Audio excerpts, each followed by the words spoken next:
I don't know how it happened. One moment I was 26, standing in the rain outside a bakery that wasn't mine anymore, holding a phone full of messages I was never going to answer.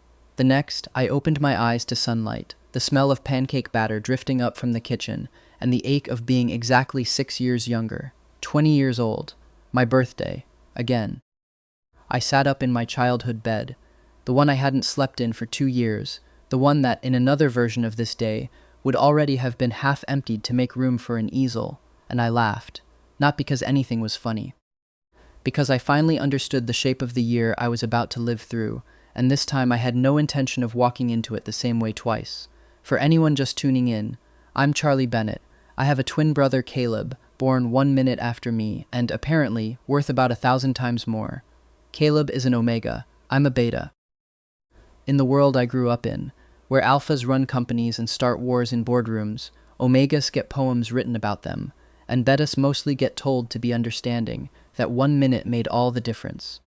My parents, Robert and Diane Bennett, are the kind of people who love their children very much, provided one of those children is Caleb. Caleb Bennett, omega, 20 years old, and by every objective measure a genuinely brilliant painter, having sold his first piece to a private collector at 15, has spent his whole life being protected. I spent mine being asked to share, my toys, my bedroom, eventually, without anyone quite phrasing it that way, my boyfriend. Daniel Cross had been mine since junior year of high school. Alpha, obscenely handsome, heir to the Cross real estate fortune that had its name on half of Lower Manhattan, and I found out approximately 1 year too late, devoted to my brother since the moment he first saw Caleb hunched over a sketchbook in a summer art class. I was never his girlfriend, or rather boyfriend. I was his consolation prize, his placeholder, the body double who happened to share a face with the person he actually wanted. In my old life, this was the day it all came apart. My parents converted my old bedroom into a private studio for Caleb, floor-to-ceiling windows, professional easels, the whole production, while I was still paying rent on a dorm room they'd stopped fully covering. I argued. I lost. Caleb fell down the staircase directly behind me, in front of half our extended family, and by the time the ringing in my ears faded, I had been slapped by our family friend Marcus Doyle, disowned in all but paperwork by my parents, and coldly informed by my own boyfriend that if Caleb's hand didn't heal, mine wouldn't either. That was the year I found out exactly how little my life was worth to the people who were supposed to love me most. It took me the better part of 6 more years to fully understand it. And then, I genuinely don't remember the specifics, and I've decided I don't want to. It was over, and I was here, 20 again, same birthday, same house, same everyone. Not the same me. I got up, showered, and, in a fit of efficiency, I fully intended to abandon by lunchtime. Put on the black chef's jacket I'd already bought, in preparation for the pastry apprenticeship I was starting that semester at a bakery in Chelsea Market. The one good decision I'd made in my old life that I intended to make faster this time around. I'll admit some of my second chance at everything. Resolve wore off somewhere between putting on socks and deciding whether the bed actually needed making. It didn't. Some things about a second life don't need fixing. Down in the kitchen, my mother was making Caleb's favorite blueberry pancakes. There was no plate for me. There never had been, not on this particular morning. It always got explained away by "we didn't know if you'd want to eat before your shift, sweetheart," as if wanting breakfast were a personality quirk unique to Caleb. "Morning?" I said, and reached past her for the coffee pot like it was any other day. My mother blinked at me, faintly startled, like the version of me she was used to would have said something about the pancakes. The old me would have. The old me had spent 20 years auditioning for a role that was never going to be recast. "I'm heading to work," I said, before she could ask. "Don't wait up. It's your birthday," she said, in the tone of someone pointing out a minor scheduling conflict. "It's Caleb's too," I said pleasantly, and let the door close behind me. I want to be clear, I wasn't angry, walking down the front steps into a cold March morning that smelled like the beginning of spring in New York. I was something calmer than angry. I was done. Not with my family. I hadn't worked out yet what I was going to do about my family, but with the specific, exhausting project of trying to earn a love that had never once been on the table. I had 11 months before my life fell apart the first time. This time, I intended to spend them building something that couldn't, and if I happened to sleep in occasionally, take the long way to work, and let a few things stay exactly as unfixed as they wanted to be, well, even a man rebuilding his whole life is allowed to be a little lazy about it. That part of me, at least, was staying. I walked the long way to the subway on purpose, past the corner deli that made a passable bacon, egg, and cheese, past the dry cleaner my mother swore ruined every shirt she'd ever handed them, past a whole stretch of a Manhattan morning that had, in my old life, existed only as background noise to a family emergency I hadn't seen coming. This time I noticed the noise. The guy arguing with a food cart about the price of a coffee. A woman power walking a dog that clearly had no interest in power walking. It was such a small, unremarkable thing, being allowed to simply exist inside a Tuesday, and I found myself absurdly grateful for it, the way you're only grateful for ordinary things once you've watched them get taken away. Somewhere between the deli and the subway stairs, I made myself a short, private list, the kind of thing my old self would have called sentimental, and my new self had decided he didn't much care what it was called, so long as it worked. 1. Stop auditioning for love that isn't coming. 2. Get good, actually good, at the one thing nobody in my family had ever bothered to notice I was good at. 3. Whatever came next, let it come to me instead of chasing it down like it might disappear if I blinked. I didn't know yet that a stranger in an expensive suit was going to walk through the bakery door in a matter of hours and make that third item considerably easier to keep. I just knew, standing on a subway platform on my 20th birthday for the second time, that I finally believed I deserved to try. Before we go any further, if you're the kind of person who likes watching quiet, competent people competently win, go ahead and hit follow now. This one's got a slow burn, a very patient billionaire, and a family that's about to learn what it costs to underestimate the easy twin. You won't want to miss where this goes. The bakery was called Laurent and Sons, though there was no Laurent anymore, and the Sons had sold it to a woman named Priya Anand 15 years back, and nobody had bothered updating the sign.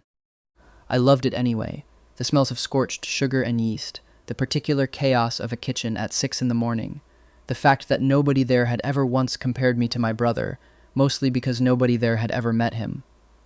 Priya Anand, 44, head pastry chef and owner, ran her kitchen like a benevolent dictator. No patience for excuses, endless patience for anyone actually trying to get better. She'd hired me the previous fall on the strength of a lopsided croquembouche and had spent every shift since threatening, warmly, to fire me over things like burnt caramel. "Bennett," she barked the second I walked in. "You're early." "Suspicious. Turning over a new leaf," I said, tying my apron. "Uh-huh. Well, leaf away on the tempering station. We've got a private order for 250 chocolate favors by Thursday, and I'm not doing them myself again. You say that like I wasn't already planning to make you do half of them anyway. Get to work, Bennett."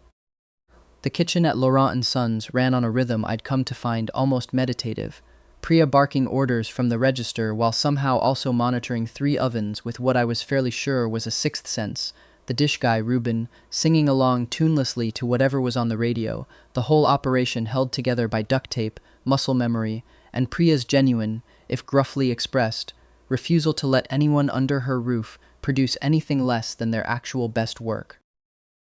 Nobody here had ever once asked me to be smaller so somebody else could be bigger. It had taken me until my second 20 years old to fully understand how rare that was. "You're humming," Priya said, passing behind me with a tray of croissants. "You never hum. What's gotten into you?" "Nothing," I said. "Turned 20 today. Apparently that comes with a free personality transplant." "Well, keep it," she said. The old one undersold the croquembouche. I spent the morning losing myself in the mechanical comfort of chocolate work. Heat, cool, heat again, watching the surface go from dull to glass smooth under my hands. And it was, I will admit, the single most peaceful stretch of my birthday I could remember having in either lifetime. Nobody in that kitchen needed me to be anything other than reasonably competent with a piping bag, and reasonably competent with a piping bag happened to be a thing I was very good at being. Around 11, the back door chimed, and a man walked in wearing a suit that cost more than my monthly rent, trailed by an assistant holding a tablet like it might bite her. William Hale, 32, was the kind of alpha who didn't need to raise his voice to make a room reorganize itself around him, the CEO of Hale & Vance Holdings, a real estate and hospitality group with its name on 3 hotels between here and the Hamptons, and, as I would shortly learn, in the process of buying the building 2 doors down to convert into a boutique property with an in-house patisserie counter. He had the sort of face that looked faintly amused, even at rest, dark hair silvering slightly at the temples in a way that seemed less like aging and more like a design choice, and when he looked around Priya's kitchen, he looked at it the way some people look at a good painting, like he was actually seeing it. "Priya," he said, "tell me this is the man who made the hazelnut praline tart I had at your pop-up last month." Priya, unbothered by billionaires in her kitchen, jerked a thumb at me without looking up. "Bennett, watch, he'll deny it out of misplaced modesty." "It needed more salt," I said. "I fixed the recipe after." Hale's eyebrows went up, and something in his expression sharpened with real interest, the kind you don't fake for a stranger in a chef's coat. "Good," he said. "The first version was already the best thing I'd eaten in this borough in a year. I'd like to hear what you think fixed means." That was how it started. Not with a lightning bolt, not with fate announcing itself. Just a man asking a genuine question about salt and Valrhona chocolate on the worst birthday of my old life, and apparently the beginning of something else entirely in this one.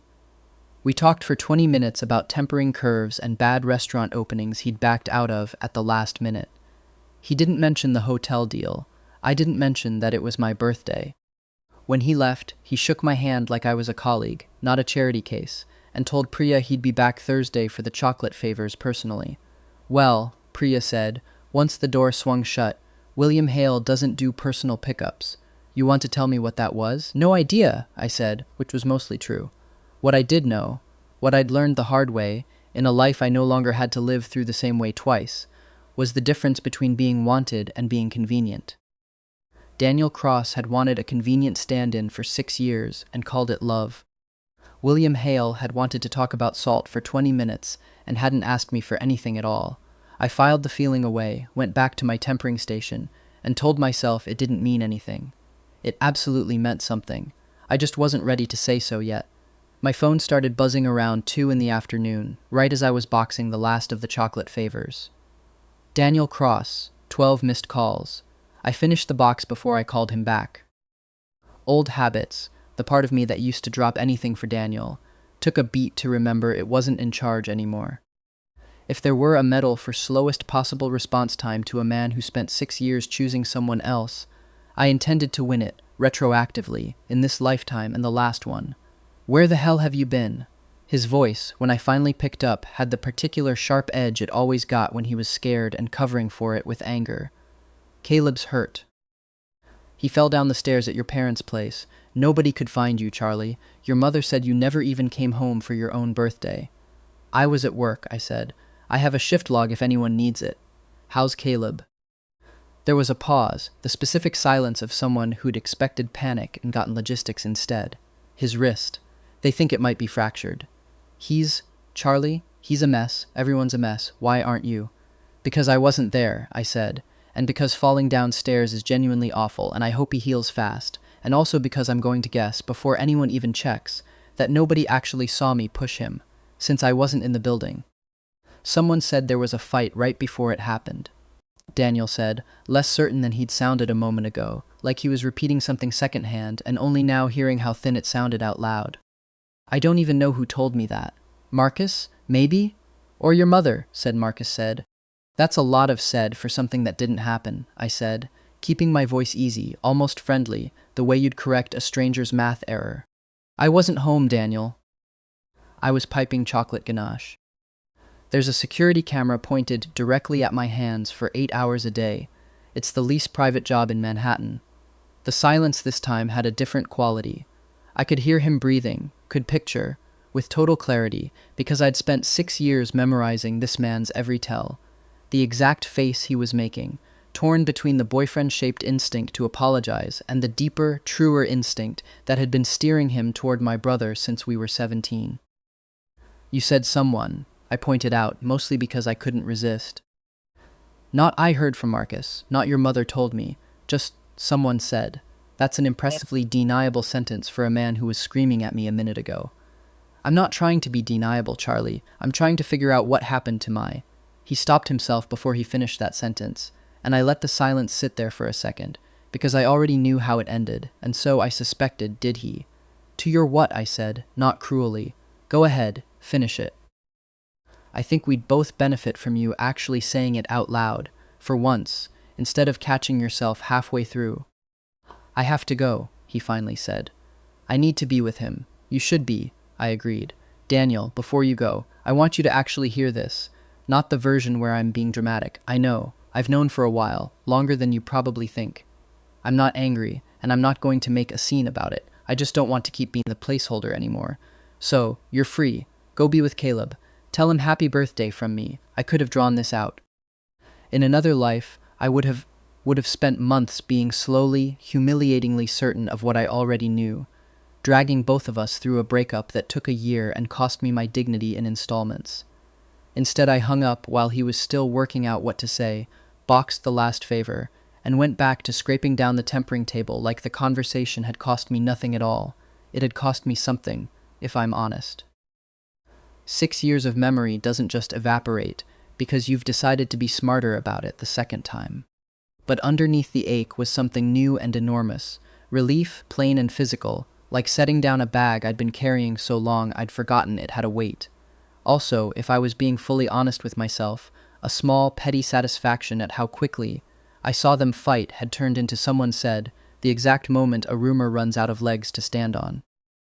Priya, who had clearly been listening to the entire one-sided conversation while pretending to inventory the walk-in, came out holding a chocolate favor she absolutely did not need to be holding.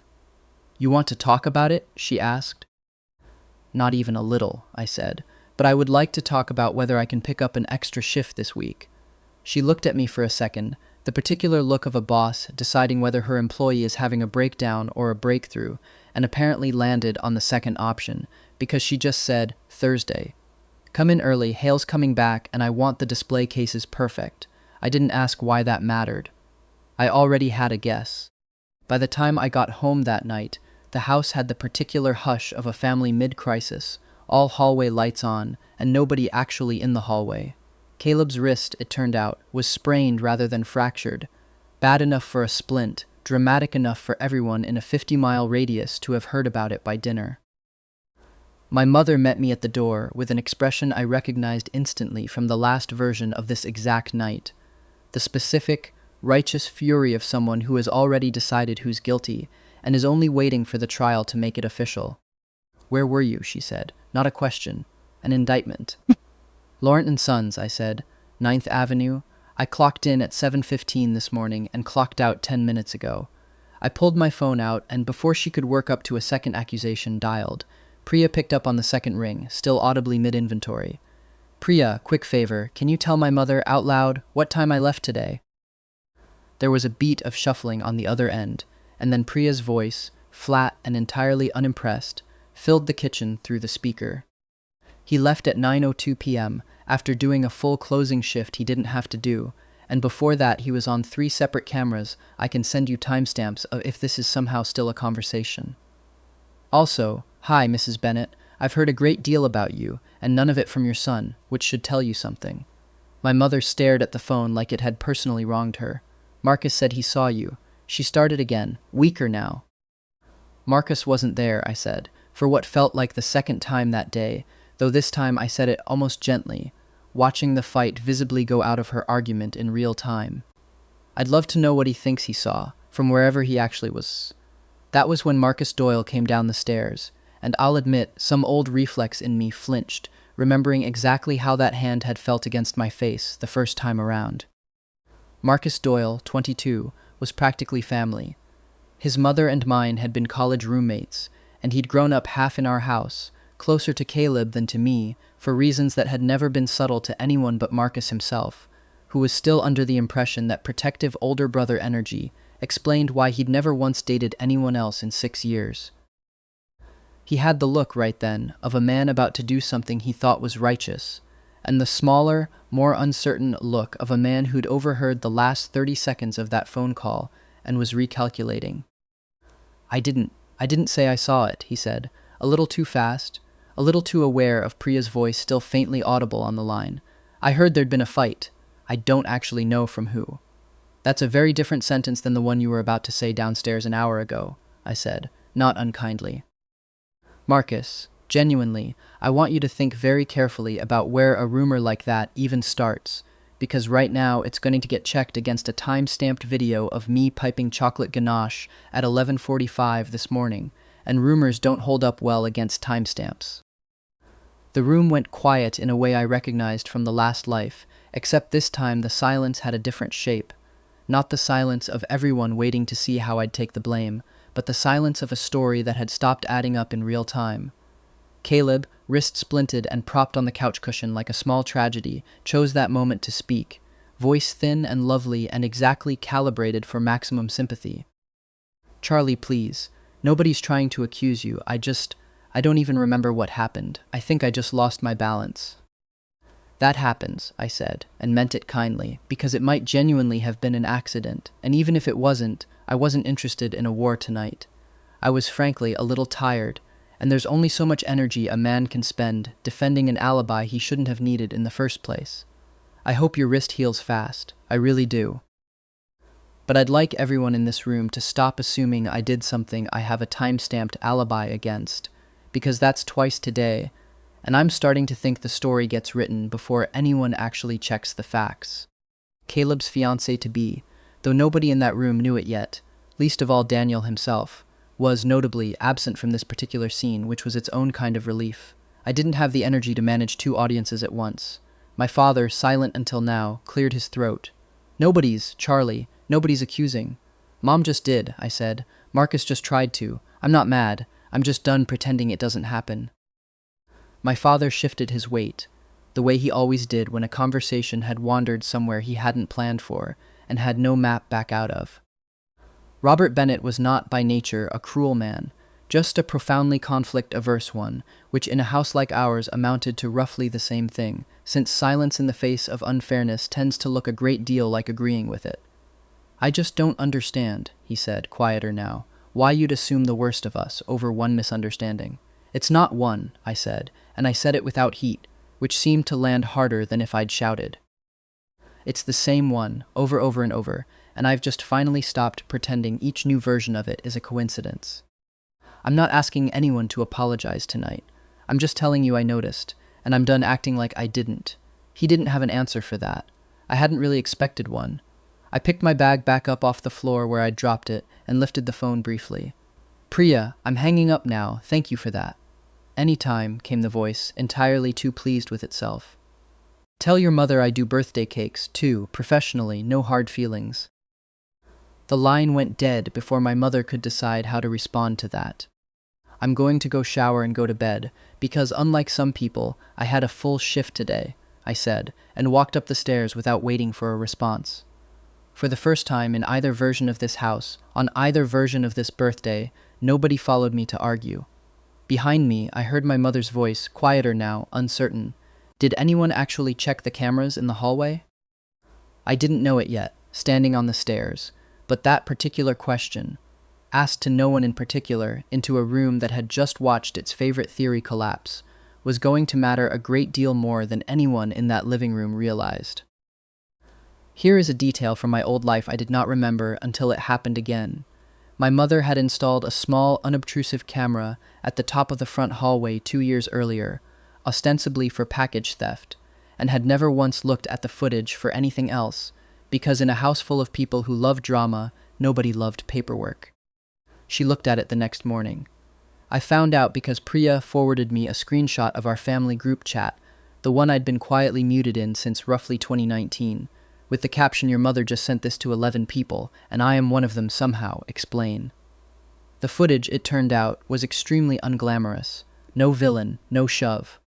Just Caleb, walking down the hallway at a determined clip, phone held up in front of his face, typing, presumably to Daniel, given what I already knew about their timeline, and missing the top step entirely because he was fully, gloriously absorbed in whatever he was texting. My mother's message to the group chat read, in full, "We have reviewed the footage. It was an accident. Nobody pushed anybody. Please stop discussing this at Thanksgiving." Priya's response, sent 30 seconds later and visible to the entire extended Bennett family, was simply incredible. Truly the Charlie Bennett origin story we all needed. Framed by a text message. I laughed so hard in the middle of my morning shift that Priya had to take the piping bag out of my hand before I ruined a batch of macarons. "You're welcome," she said, entirely too smug, "for handling your family's group chat with more tact than you would have. You called me framed by a text message in front of my Aunt Patricia." Aunt Patricia needed the laugh. "She told me last Christmas she thought your family was a lot. I felt she deserved closure." It should have felt strange, having the exact mystery that ruined the worst year of my old life resolve this casually, this quickly, over macaron batter and a group chat neither of us had asked to be part of. Instead, it just felt like proof of something I was slowly starting to believe.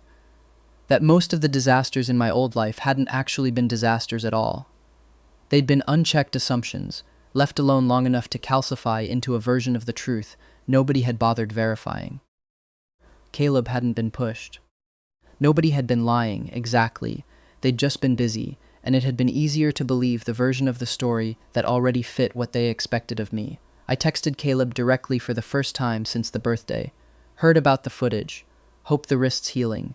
Also, genuinely, put the phone down on stairs. You almost took yourself out over a text message. He wrote back 20 minutes later. "Shut up. Tell no one. Also, what did Daniel say when you two talked? He's been weird." "Ask him yourself," I wrote, and put the phone away, and found that I meant it without any bitterness at all, which was, itself, a small and quietly enormous thing. The rest of that day's shift passed in the particular good mood that comes from watching a problem solve itself without any effort on your part, which is, in my professional opinion as someone who has now lived through this exact family twice, the single most satisfying way for a problem to be solved. I let myself enjoy it fully, even took an actual lunch break, sitting on the bakery's back step in the March sun instead of working through it the way I usually did, because if there was one thing I'd promised myself I'd do differently this time, it was occasionally, deliberately, doing less than the absolute maximum. Priya found me out there 20 minutes later, holding 2 coffees, and handed me one without being asked. "You've been weirdly serene all week," she said, sitting down beside me on the step like it was the most natural thing in the world. Family camera footage aside. "What's going on with you, Bennett?" I considered several answers, most of them true, and settled on the simplest one. "I think I finally stopped waiting for my life to start once everyone else approved of it," I said. "Turns out it had already started, I just wasn't looking." She studied me for a second, the way she studied a batch of dough she wasn't sure had proofed properly yet. "Well," she said finally, "good. Took you long enough." Then, because Priya Anand was constitutionally incapable of letting a sincere moment breathe for more than 10 seconds, she added, "Also, Hale's assistant called this morning asking if you had allergies. I told her you were allergic to compliments and self-preservation." She did not laugh. "You're a terrible person," I said, without any real conviction. "I'm an excellent person," she said. "I just have excellent timing for being terrible." Thursday arrived with Priya in a mood I can only describe as tactically cheerful, rearranging the same 6 chocolate favors 4 separate times before William Hale walked back through the door at exactly 11, alone this time, no assistant, no tablet. "Priya," he said, "you've rearranged your own display case. I can tell. It's very good, by the way."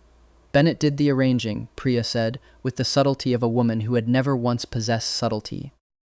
"I'm going to go check the walk-in for approximately 20 minutes. She left. William Hale looked at me with an expression I was beginning to recognize. Not the appraising look people gave Caleb, sizing up his talent like a stock to invest in, but something quieter and more specific, like he was genuinely curious what I'd say next. "I have a proposal," he said, "and I promise it's a business one, even though I'm aware that's a suspicious thing to say right after your boss fled the room." "I'm listening," I said. "I'm opening a hotel 2 doors down. 12 rooms, 1 restaurant, 1 very small patisserie counter that I have exactly 0 interest in outsourcing to some chain that'll put a logo on everything. I'd like it to be yours, your name on the case, your recipes, full creative control, and a salary that will make Priya extremely annoyed with me for poaching you, which I'm prepared to live with." I set down the piping bag I'd been holding. "That's a big offer for a guy who's known me a week." "I've had your praline tart 3 times, he said. "I know good work when it's in front of me. I don't need 6 months to recognize it. I just need to not be an idiot about it. And I try, generally, not to be an idiot. A beat. I should also say, and I want to be clear, this isn't a condition of the job offer, because that would be a genuinely terrible thing to do. I'd like to take you to dinner, separately, on a different day, with no chocolate favors involved. I laughed before I could stop myself. A real laugh, surprised out of me, the first one in either lifetime that had nothing to do with bitterness. You're separating the job offer from the dinner offer. I'm an alpha CEO, he said, perfectly deadpan. I have lawyers who'd have opinions about the alternative. I thought briefly about Daniel, about 6 years of being someone's second choice, dressed up as devotion.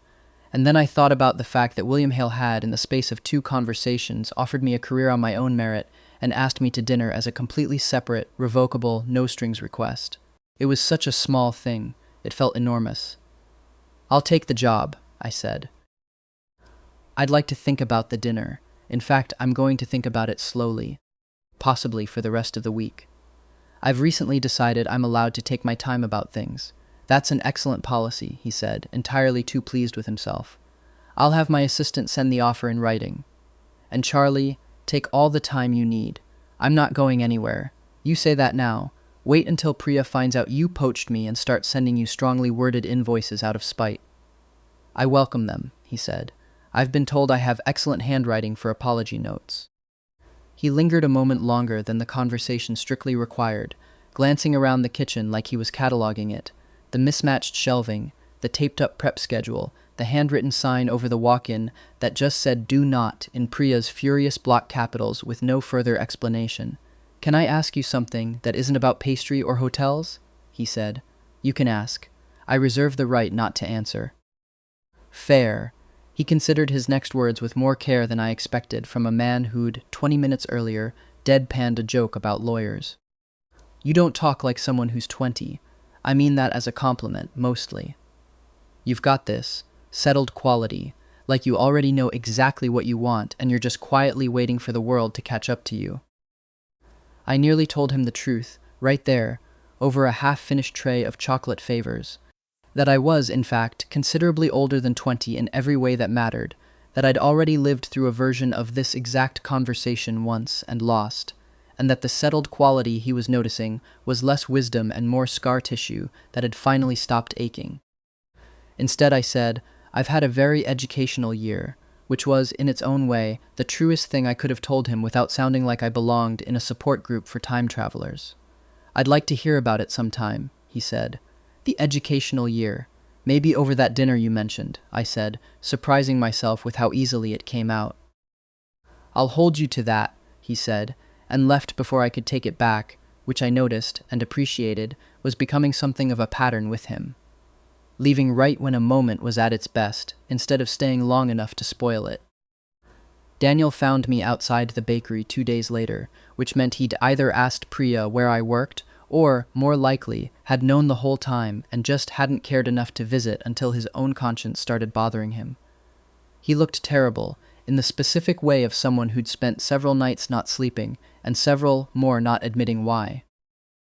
In his hand was a small velvet box I recognized instantly, the promise ring he'd given me 2 Christmases ago, the one I'd left deliberately on his nightstand the morning after our last conversation. You left this, he said. On purpose, I said. You can keep it, give it to Caleb, or throw it in the East River, genuinely your call. I don't want it, and I don't think we need to relitigate why. I said what I needed to say on the phone. I'm not here to relitigate, he said, and something in his voice cracked slightly, which surprised me enough that I actually stopped reaching for the shop door. I'm here because Caleb asked me something last night, and I didn't have a good answer, and I think you're the only person who might. That I hadn't expected. Go on, he asked if I would have ever told him. About us. If none of this had happened, if you hadn't figured it out on your own, if I'd just kept. He stopped, dragged a hand through his hair. I don't know. I've been telling myself for 6 years that I was protecting everyone by not saying anything. I think I was mostly protecting myself from admitting I'd built my whole life around a choice I never actually made on purpose. I looked at him for a long moment. This version of Daniel, standing on a sidewalk with a ring box and an unusually honest question, instead of the version who'd once told me my hands weren't worth as much as my brother's. I can't tell you what you would have done, I said.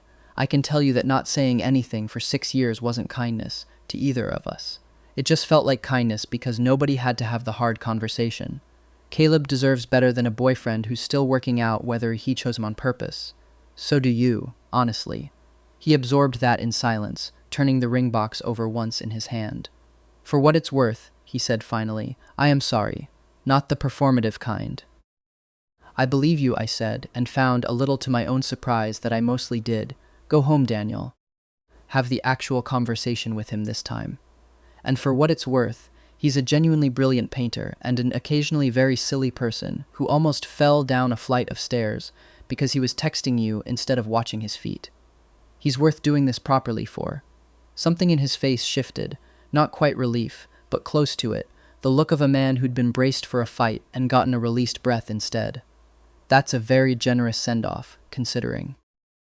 I've had practice being generous about things that used to cost me a great deal, I said. It gets easier. I recommend it, honestly, over the alternative. I tried holding a grudge in a previous version of events, and it was exhausting and didn't even taste good, metaphorically. He almost smiled at that, the first real one I'd seen from him since the birthday. Happy belated, Charlie. Tell Caleb I said the same. He left.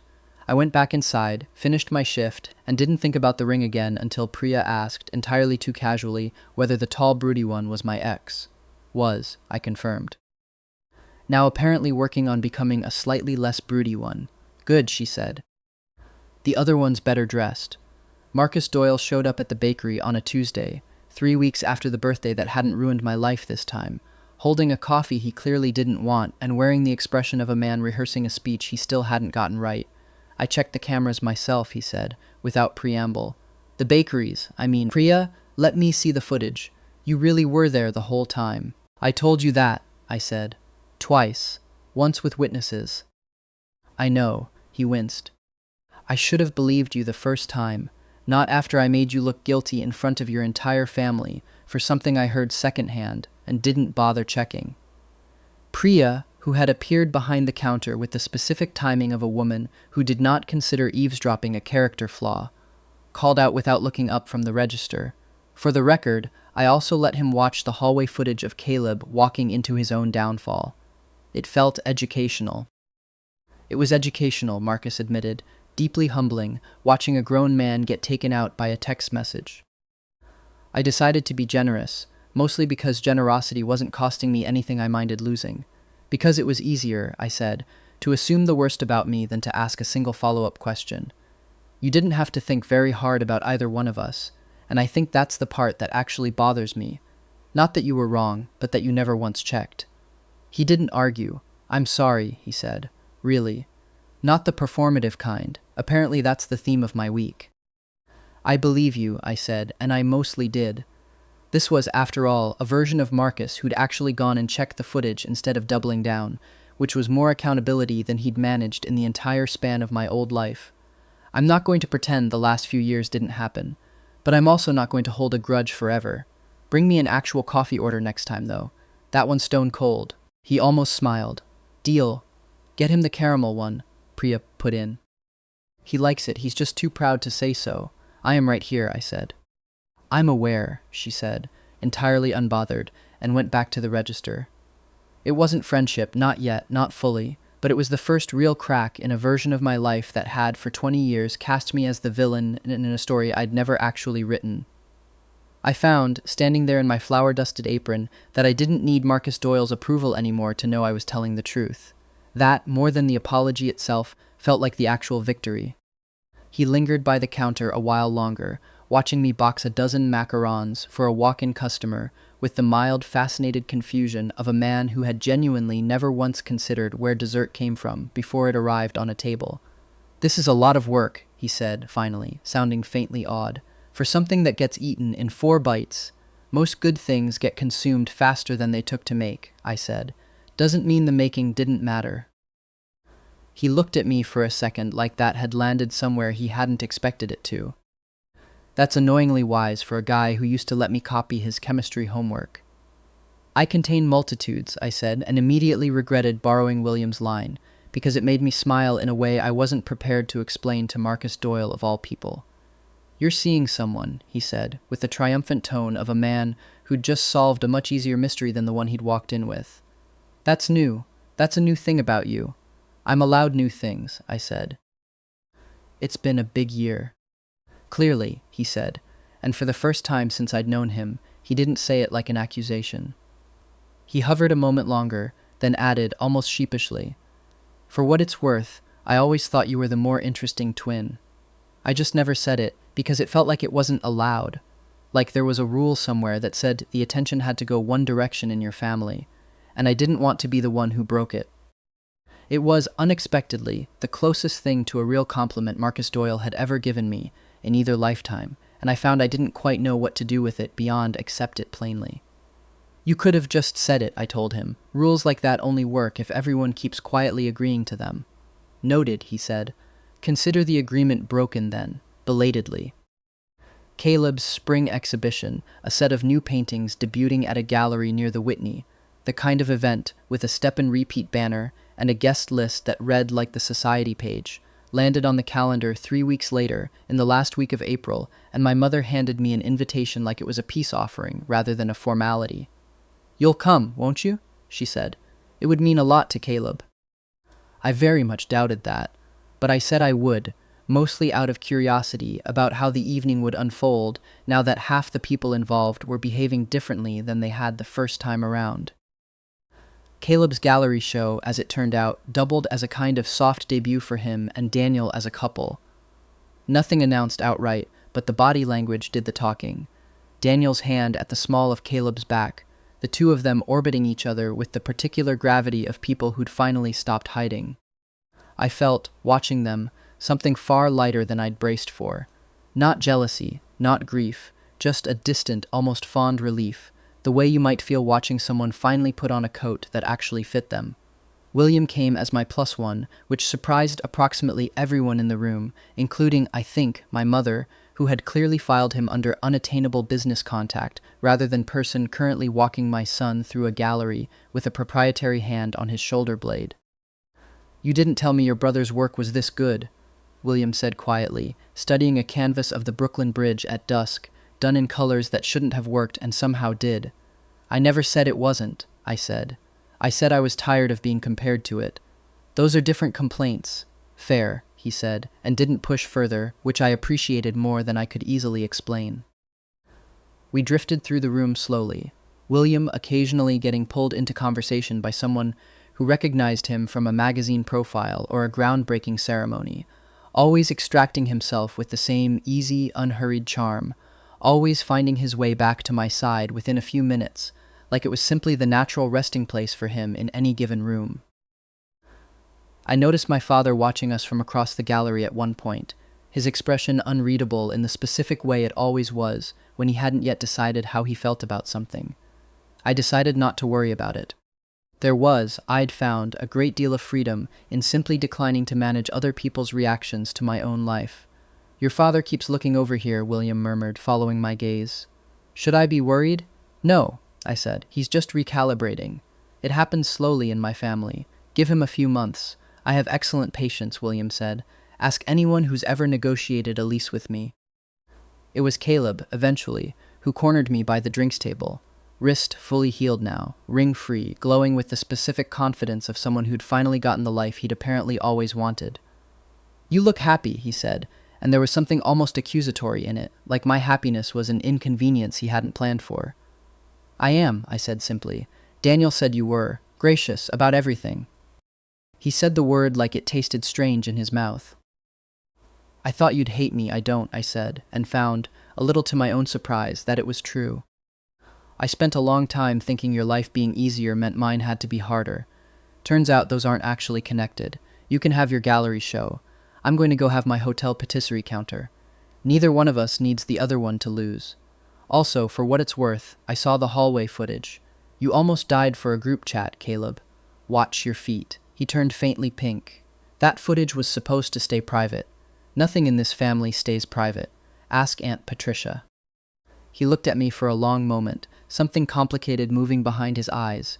Not quite an apology, not quite understanding, but the first genuine crack of curiosity about a brother he'd spent 20 years not really looking at. "Maybe we could get lunch sometime," he said. "Just try the sibling thing properly, once." I'd like that, I said, and meant it, which surprised me more than anything else that whole night. My mother found me not long after, hovering at the edge of the drinks table, with the particular hesitation of a woman unused to not knowing what to say to her own child. "Your father and I have been talking," she said, which in Bennett family shorthand generally preceded either an apology or a request, and I genuinely couldn't have told you which was coming. "About the studio, Caleb's studio. We should have asked you before we converted your room. We didn't, and I don't think we ever really said we were sorry for that. It wasn't a full accounting. It wasn't even, strictly, an acknowledgement of the decades of smaller moments that had led up to that one. The toys, the shared spotlight, the 1,000 quiet ways I'd been asked to take up less room so Caleb could take up more. But it was more than she'd ever offered in my old life, where the studio had simply appeared one day like weather, an inevitability nobody apologized for, because nobody believed there was anything to apologize for. "Thank you," I said, and meant it, even though a small, tired part of me wanted to point out it was 6 years and one entire lifetime overdue. I decided, standing there under gallery lighting, with a glass of champagne I hadn't finished, that pointing it out wouldn't get either of us anywhere new. "I appreciate you saying it. I mean that. You've changed," she said, studying me the way you'd study a photograph that didn't quite match the memory you had of the day it was taken. "This past year, I can't put my finger on how. I just stopped waiting for permission to be happy," I said. Turns out that was the only thing actually standing in the way. She didn't have a response to that either, but she didn't need one. Some conversations do their whole job just by finally happening at all. The one moment of the evening that did, in fact, dip briefly into farce arrived courtesy of Daniel, who, 3 drinks in and apparently still nursing some proprietary confusion about who got to have opinions on my life, cornered William near the coat check. "I don't know what you think you're doing with him," Daniel said, low enough to seem private and loud enough that I heard every word from 6 feet away. William, to his eternal credit, looked more entertained than threatened, having a lovely evening mostly. "You?" "He's not. He doesn't need someone using him to make a point." "I'm not making a point," William said. "I'm making dinner reservations, and occasionally croissants. You should try one sometime, the croissants, I mean. Genuinely transformative. As for the rest of it, I'd say that's between Charlie and me, and largely none of your business, given the timeline here." Daniel's jaw worked, some old proprietary instinct clearly still firing, even though he had, by every measure, gotten exactly what he'd apparently wanted for 6 years. It was, I realized, watching from a polite distance with a glass of very good champagne, almost funny, the particular indignity of a man who'd traded me away, and then discovered he didn't love the sight of someone else picking me up. You know he deserves better than being some rich guy's charity project. Daniel tried, aiming, I think, for wounding. "I agree completely," William said, unbothered, "which is why I'm not treating him like one." He turned down my job offer for 11 full minutes before he said yes, purely to make sure I meant it. "I'd say he's got that handled without your input, but thank you for your concern." I decided at that point that the evening had produced quite enough drama on my behalf without me needing to add to it, and simply walked over, slid my arm through William's, and said, with a pleasantness I fully intended, "Daniel, you should go find Caleb. I think he's looking for you by the sculpture garden, and honestly, this conversation's a little beneath both of us. Also, if he asks, tell him I said to watch the stairs on the way there. Long story, ask Priya." Daniel left, visibly confused about the stairs comment, which was frankly exactly the send-off he deserved. William looked down at me with an expression somewhere between amusement and something warmer. "You handled that with remarkable restraint," he said. "I've had practice not making scenes," I said. "It's a genuinely underrated skill, and also, frankly, less effort than making one. I contain multitudes of laziness dressed up as maturity. Ask anyone who's seen the state of my apartment on a Sunday. The resemblance to a functioning, together adult is entirely coincidental, and mostly for public consumption. For what it's worth," he added, steering us both toward the gallery's back terrace, "I meant what I said. About the 11 minutes, you counted?" "I counted," he confirmed. "I was nervous the whole time. Ask my assistant. She had to physically leave the room." I laughed. Again, the real kind, the kind that had become embarrassingly frequent in his company lately. And thought, not for the first time, that this particular version of my life was shaping up to be considerably better company than the last one. We stood on the terrace a while after that, the gallery noise muffled behind us, the city doing its usual glittering thing below. "Can I tell you something slightly ridiculous?" William said after a comfortable silence. "Please." "I've had a very educational evening. I could use something ridiculous to balance it out. I almost didn't come tonight. I had a board call I could have prioritized instead, and for about 10 minutes this afternoon I genuinely considered it." He turned to look at me, and there was none of the usual polish in it, just something plainer and more unguarded. "And then I thought about you standing in a room full of people who've spent your whole life making you feel like the wrong twin, and I thought, no, absolutely not. I am not missing that. You skipped a board call for me." "I rescheduled a board call for you," he corrected. "I'm not reckless. Just extremely, specifically motivated. That might be the nicest thing anyone at this party has said to me tonight, and I include the actual artist in that count. Don't tell, Caleb," he said. "I'd like to remain on good terms with your brother. He paints beautifully, and I'm told he holds grudges creatively." "He absolutely does," I said. "There's a canvas from 3 years ago that's just an unflattering portrait of our cousin who ate the last slice of his birthday cake. It's technically very good. It's also clearly revenge." "Noted," William said gravely. "I will never, under any circumstances, eat his cake."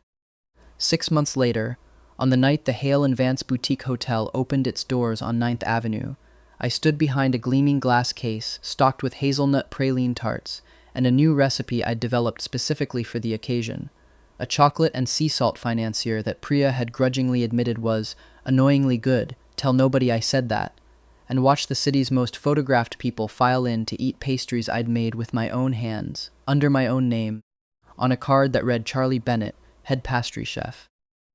My parents came, mostly, I suspect, because declining would have raised questions among people whose opinions they cared about more than mine, but they came, and my mother actually cried a little over the financiers, which felt like its own small, strange closure.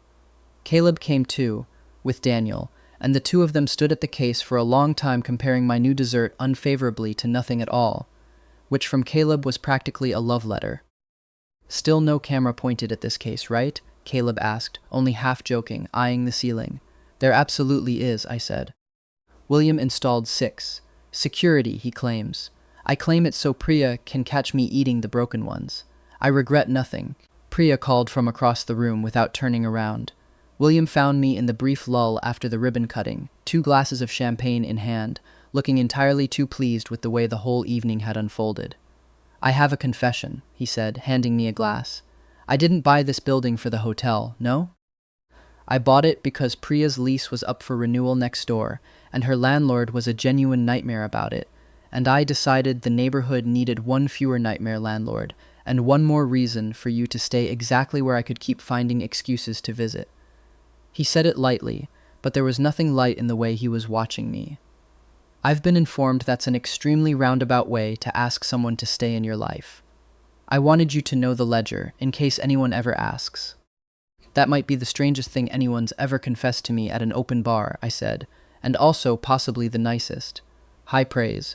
From a man who once turned down my job offer for 11 minutes out of principle. I told you," I said. "I like to be sure. And also, if we're being honest, I like watching people sweat a little. It's one of my few remaining vices. And now?" he asked. And for once there was no easy confidence in it, just a genuine question.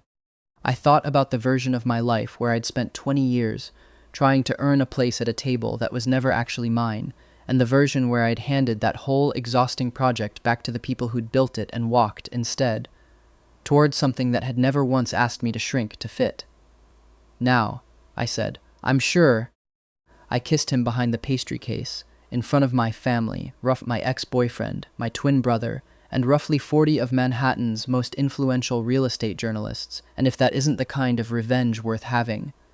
Not the bitter kind, not the cruel kind, just the quiet, thorough satisfaction of building a life so good the people who doubted you have to watch.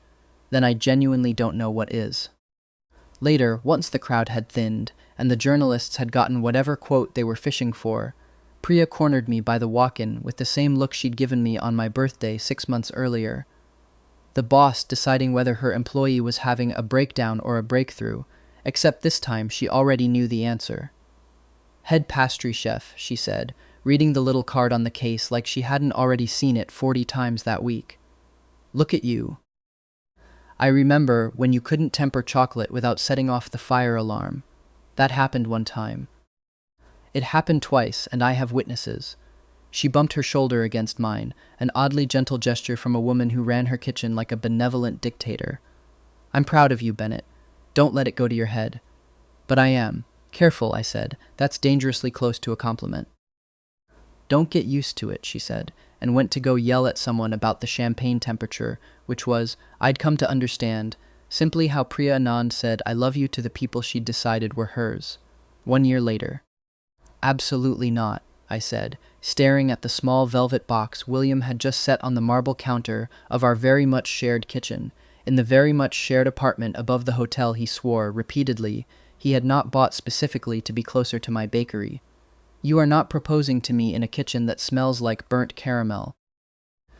It's a signature caramel, William said, entirely unbothered, leaning against the counter like a man who had never once lost an argument in his life and did not intend to start now.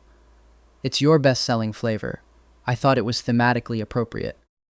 You thought it was convenient because you knew I couldn't leave the kitchen to go get theatrical about it somewhere with better lighting. That is also true, he admitted. I contain multitudes. You've been saying that a lot lately. It keeps being true. I picked up the box, mostly to stop him from making that insufferably pleased face at me, and opened it to find, not a ring, which threw me for exactly 1 full second, but a tiny, precisely rendered fondant replica of the very first praline tart he'd ever eaten in this kitchen, sitting on a bed of actual, real, extremely expensive diamond. You made me a pastry engagement ring, I said. I had it made, he corrected, with the wounded dignity of a man who very much wanted credit for the concept without doing any of the piping himself. There's a real one underneath, obviously. I'm not a monster. I just thought the presentation should be memorable. Also, I may have bribed Priya into helping design it, and she has informed me, and I quote, that if you say no, she's keeping the diamond and telling everyone it was for a cake competition. From the doorway, entirely too on cue, Priya's voice called, That's still on the table, by the way. She's been standing there this whole time, hasn't she? I said. She refused to leave, William said. I offered her the walk-in for 20 minutes. She said, and I'm quoting again, Not for this, Hale. I've waited a year. I laughed until I had to set the box down to keep from dropping it, and when I finally looked back up at William, genuinely, stupidly happy, in a kitchen that smelled like caramel and yeast and the particular chaos of a life I'd built entirely on my own terms, I found him watching me with the same expression he'd worn the very first day, back when all he'd asked me about was salt. Yes, I said. Obviously yes, though I want it on record that I'm only saying yes to the diamond. The fondant's getting eaten. I'd be disappointed in you if it didn't, he said, and kissed me, right there against the counter, while somewhere behind us Priya loudly began narrating the whole scene to a bakery full of customers who had absolutely not asked for a play-by-play. Caleb texted 20 minutes later, Mom already knows. She's crying into the financiers again. Congratulations. I guess this makes us even on birthdays forever. And for the first time in either version of my life, I read it and simply felt glad. Even on birthdays forever, I typed back, and meant it more than he probably knew.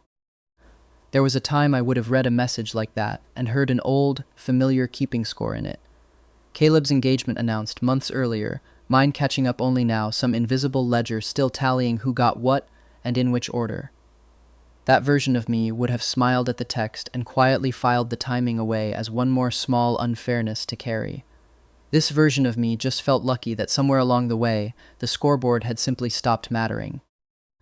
It hadn't disappeared because anyone apologized enough, or because 6 years of old grievances got neatly resolved in a single dramatic conversation. It disappeared because I'd finally built something of my own good enough that I stopped needing to measure it against anyone else's.